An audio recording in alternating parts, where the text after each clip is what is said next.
start with the back-to-back showdowns this evening.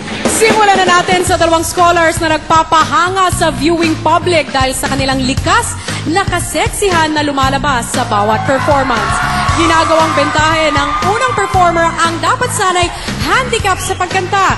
Ang karamdaman sa kanyang lalamunan ang nagbigay ng huskiness sa kanyang tinig, kaya't ang bawat pagkanta ay may kakaibang appeal. Mga kapamilya, let's all welcome our Scholar Bunny.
Salamat, Scholar Bunny!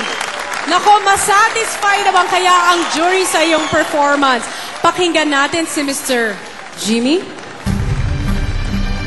Bunny, una sa lahat, ang ganda-ganda mo. Thank you. Pwede ko bang kunin ang number mo? Hindi, joke lang.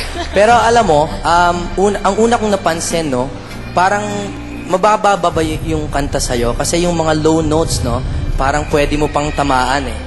However, alam kong mahirap kumanta habang nagsasayaw. Yes. At sobrang ganda ng ginawa mong yon. Wow, thank you. For me, nag-enjoy ako doon. Yung low notes, babantayan mo lang. Babantayan mo yung low notes. Huwag mong itapon. Thank you so much. Thank you. Keep that in mind, Bunny. Maraming salamat, Mr. Jimmy. You may now go back inside the Academy. Pero ano naman kaya ang inihandang katapat ni Bunny? Billy?